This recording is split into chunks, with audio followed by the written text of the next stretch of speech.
Tonight, breaking news as we come on the air in the West. The deadly shooting erupting at the Super Bowl celebration in Kansas City. And tonight, the new and staggering number of victims just in tonight. The gunfire erupting just as the rally was coming to an end. Multiple people shot, at least one dead tonight. And hospital authorities saying just moments ago, multiple children were shot. The Super Bowl champions were just being escorted from the stage when this all played out. Alex Perez standing by live on the scene in Kansas City and what our team has now learned tonight. Also this evening, the chaos, the fear after cryptic words on Capitol Hill today over Russia and a potential nuclear threat for satellites in space. The Republican head of the House Intelligence Committee catching Americans off guard, suggesting a, quote, serious national security threat, even before a scheduled briefing tomorrow with the White House. So tonight here, what is this threat? As the Republican House Speaker now says, there's no reason for panic. Mary Bruce is standing by. The terrifying moments, a car crashing into a hospital emergency room in Texas. The tires still spinning even when the car came to a halt. The driver killed, multiple people hurt, including children. One person pulled from the rubble, and what authorities are now saying about the crash tonight. This evening, we're tracking two new fast-moving storms from the Midwest to the Northeast. More snow now on the way. Rob will time it out. Our team tonight on board the USS Eisenhower in the Red Sea. The U.S. there to destroy missiles launched by Iranian-backed militants. And tonight, the news coming in here, the U.S. firing back at multiple Houthi targets. Britt Cledit on board the Eisenhower. Back in the U.S. tonight, there is breaking news coming in after a standoff. 3 police officers shot. The high-stakes special election overnight, George Santos, who lied about his life, his former seat now won overnight by a Democrat who campaigned on immigration and border security. His message tonight about what voters are demanding from Democrats and Republicans. Travis Kelce tonight and what he now acknowledges about that moment, shouting at head coach Andy Reid, what Kelce said today. And on this Valentine's Day, the story of a widow and her husband of nearly 50 years. Anyone who knows this story wondering, would the flowers arrive again? We just got word. From ABC News World Headquarters in New York, this is World News Tonight with David Muir. Good evening, and we begin tonight with the breaking news, the deadly shooting at the end of the Super Bowl celebration in Kansas City. Tonight, we have just learned at least 22 people were shot. Hospital authorities telling us moments ago multiple children were among those hit. Nearly 1 million people had gathered to celebrate the Kansas City Chiefs coming home for a victory rally. But this was the moment that the shots began just as the Super Bowl champs were leaving the stage.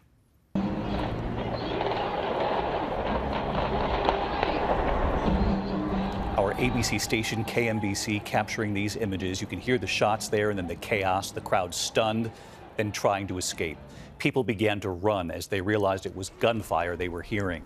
This again all playing out as the players were leaving the stage, police hurrying them away. It appears some didn't even realize at that point what was happening. Officers with guns drawn running through the crowd toward Union Station.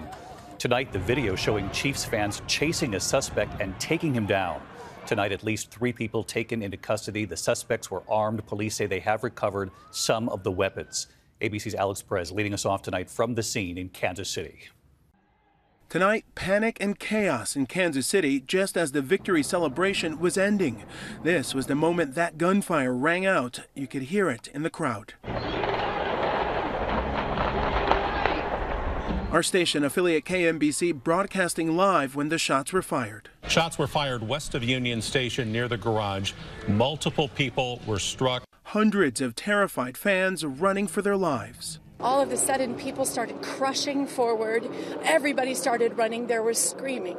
We didn't know what was happening, but this day and age, when people run, you run.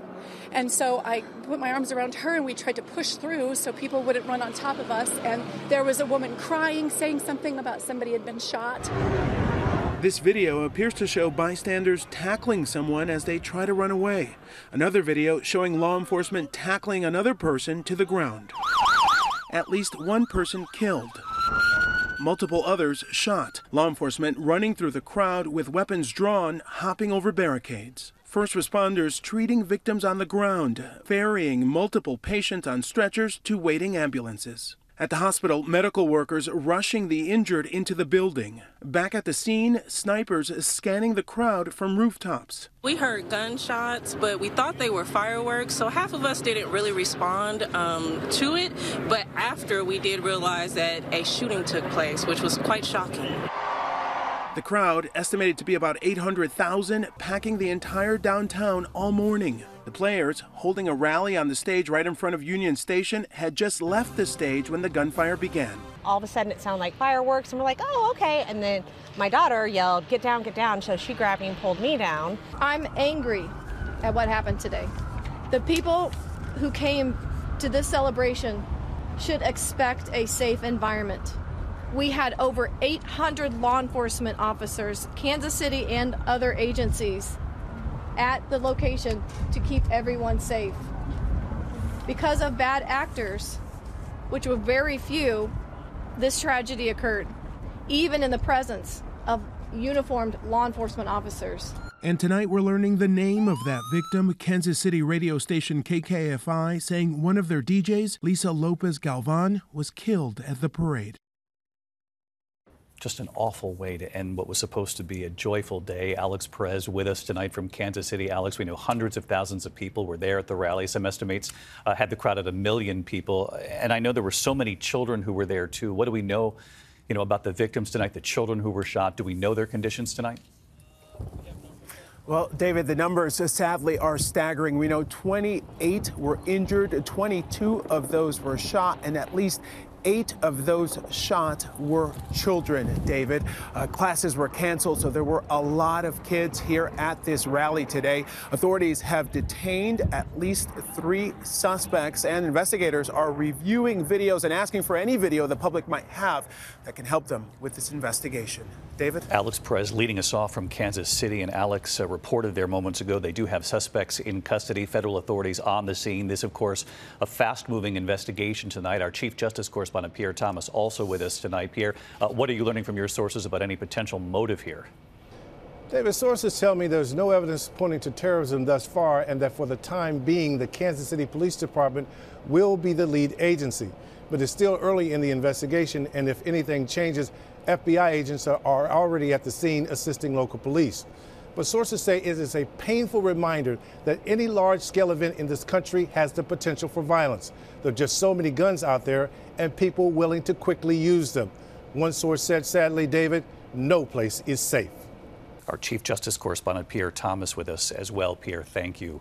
We're going to turn now to the chaos and alarm on Capitol Hill today after cryptic words over Russia and a potential nuclear threat in space.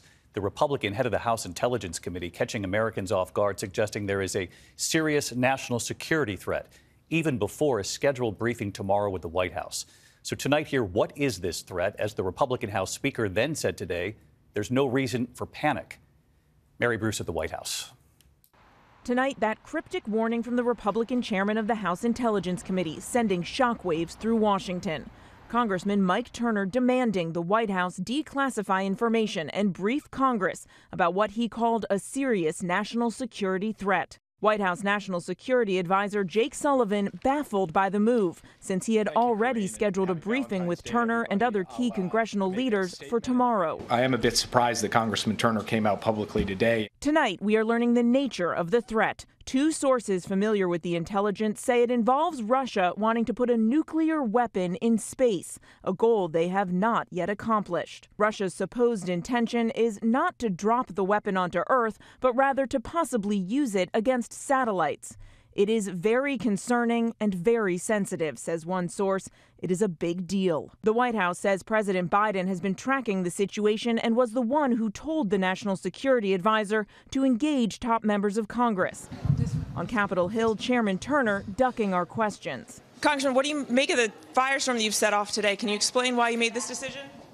People are alarmed, sir. Was this worth it? Speaker Johnson. Republican House Speaker Mike Johnson now trying to calm Americans after the Republican House Intelligence Chairman sounded the alarm. I want to assure the American people there is no need for public alarm.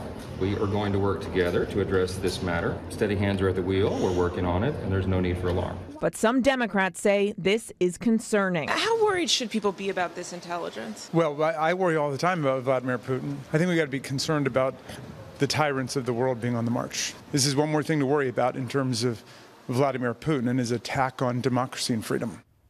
Well, this is unsettling on a couple of different levels here. Mary Bruce with us from the White House tonight. Mary, Americans watching at home now hearing Russia and this potential desire to put a nuclear weapon perhaps into space after the Republican chair of the House Intelligence Committee warned of this serious national security threat. But without any other information and without this White House briefing set for lawmakers tomorrow, a lot of people are going to ask, why alarm everyone tonight without the full picture, without the briefing that's scheduled for tomorrow?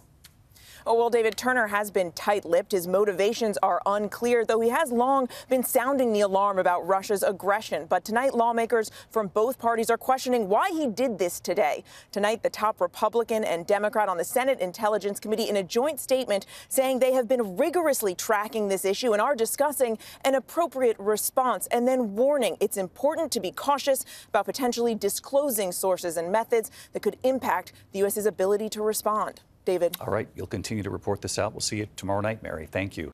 Next tonight, here, the terrifying moments, a car crashing into a hospital emergency room in Texas. The driver was killed. Multiple people were hurt, including children. The dramatic video of the scene inside the Austin hospital. A child passed from one person to another, an injured person pulled from the rubble. Tonight, when investigators are now learning about the crash, and ABC's Mireya Villarreal on the scene for us.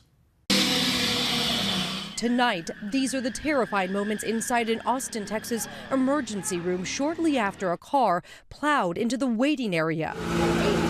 The white Acura still in drive Tuesday evening, tires spinning, filling the air at St. David's North Austin Medical Center with smoke. A child passed between helping arms. Another person carried from the rubble. Keep going. We need to go away. Stephen Hughes taking that video. Thought maybe there was an explosion, and that is when I saw the vehicle that was lodged inside the entryway. 3 hospital staffers jumping into action. They put their life in harm's way and stopped the car from running. The driver, identified as 57-year-old Michelle Holloway, killed. 5 others, including 2 children, injured and transported to another nearby hospital. David, police don't believe this was intentional, but they also said they don't believe this was a medical episode. When we asked them what exactly does that mean, they wouldn't provide clarity. They'd only say that they are in the infancy stages of this investigation. David? But a terrifying scene. Mireya Villarreal tonight. Mireya, thank you. We're also tracking 2 fast-moving storms tonight. One storm bringing more snow to parts of the plains than the Midwest, then heading right into the east. The other storm starting in the Pacific Northwest, reaching all the way across the country again. So let's get right to senior meteorologist Rob Marciano, timing both of these systems out. Hey, Rob. Hey, David, while that's happening, the cold air has moved into much of the east. These are 2 quick hitters, as you mentioned. The one is hitting the west coast right now. The middle one already over Iowa, and it looks like Minnesota, the Great Lakes getting snowed tonight into New York and New England by tomorrow night. Mostly out north of I-90, you'll see a few inches. I-95 really just a dusting. Next one on Friday into the Tennessee Valley, snows in Kentucky and the Ohio, into Virginia and D.C. and Philly. That's where you'll see the most snow Saturday morning. David? Rob Marciano with us again tonight. Thank you, Rob. Overseas tonight, our team on board the USS Eisenhower tonight, right in the Red Sea. The U.S. is there to destroy missiles launched by Iranian-backed militants. And there is news coming in tonight on this front. Britt Clennett on board the USS Eisenhower tonight.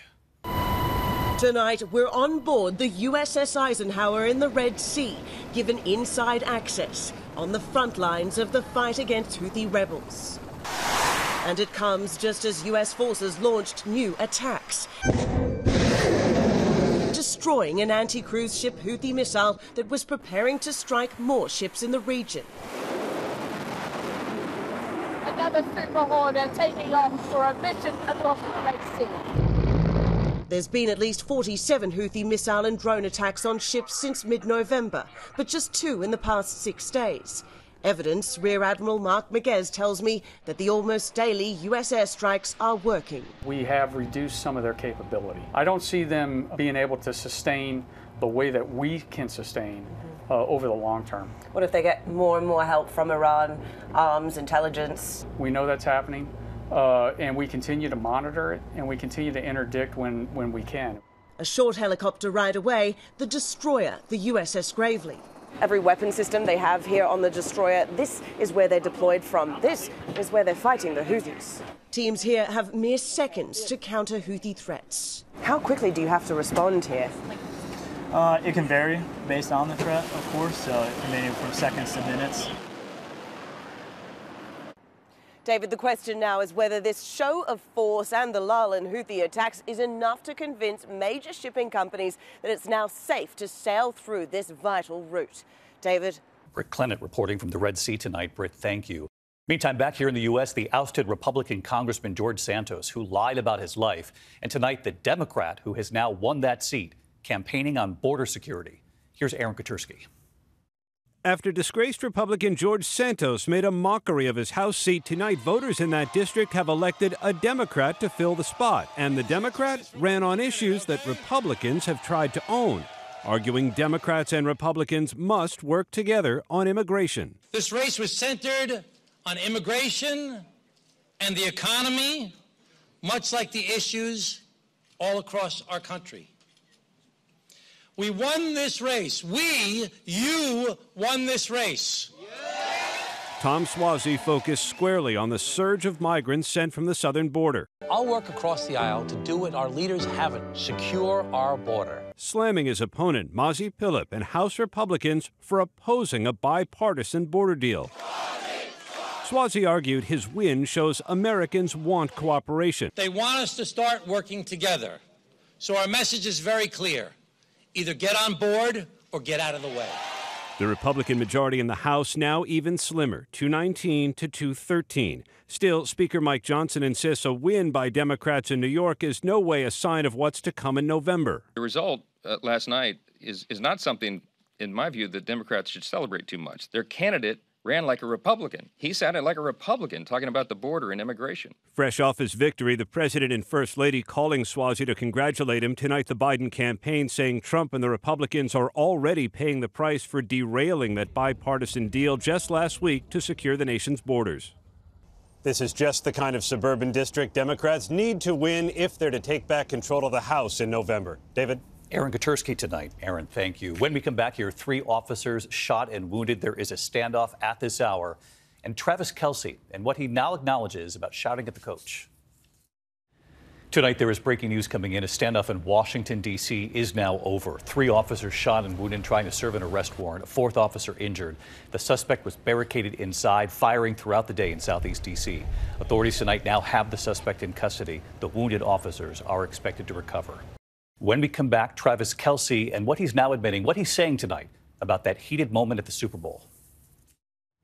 To the Index tonight, Travis Kelce acknowledging his Super Bowl outburst toward head coach Andy Reid was, quote, unacceptable. Kelce seen knocking Reid off balance, yelling in his face. Kelce says his emotions got the best of him. He immediately says he wished he could take it back. When we come back tonight, the news just coming in on the flowers.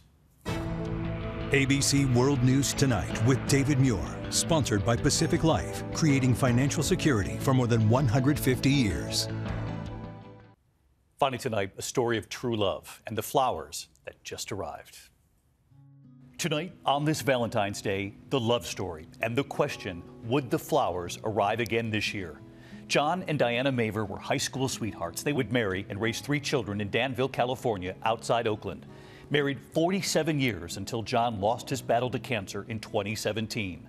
But a few months after his death on Valentine's Day, his beloved wife would receive an incredible gift. Delivered right to her front door, a bouquet of flowers and a note reading, I have but one heart, and that is you.